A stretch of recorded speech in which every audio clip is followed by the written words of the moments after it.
মাই হয়ে গেছে।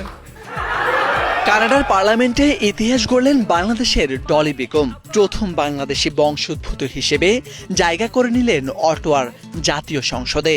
গত 13 এপ্রিল অনুষ্ঠিত ফেডারেল উপনির্বাচনে স্করবোরোতে সাউথ ওয়েস্ট আসন থেকে বিপুল ব্যবধানে জয় পান তিনি। তবে এই জয়ের পেছনে ছিল কাকতালীয় কিছু গল্প।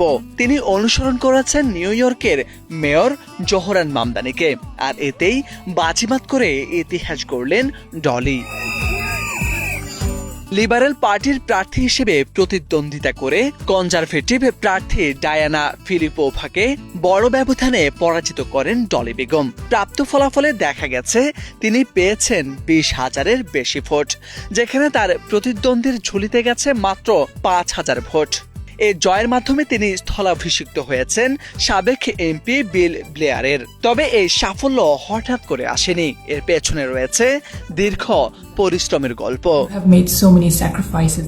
1989 সালে বাংলাদেশের মৌলভীবাজারে জন্ম নেওয়া ডলি বেগম শৈশবেই পরিবার সহ পাড়ি জমান কানাডায়। টরন্টোর স্করবোরোতেই তার বেড়ে ওঠা। টরন্টো বিশ্ববিদ্যালয় থেকে রাষ্ট্রবিজ্ঞানে স্নাতক এবং ইউনিভার্সিটি কলেজ লন্ডন থেকে স্নাতকোত্তর ডিগ্রি অর্জনের পর তিনি যুক্ত হন সামাজিক ও জনকল্যাণমূলক কাজে।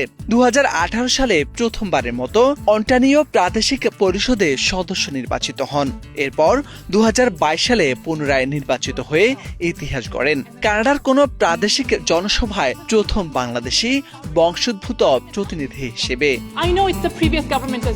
ফেডারেল রাজনীতিতে প্রবেশের লক্ষ্যে চলতি বছরের ফেব্রুয়ারিতে তিনি প্রাদেশিক পদ থেকে সরে দাঁড়িয়ে লিবারেল পার্টিতে যোগ দেন।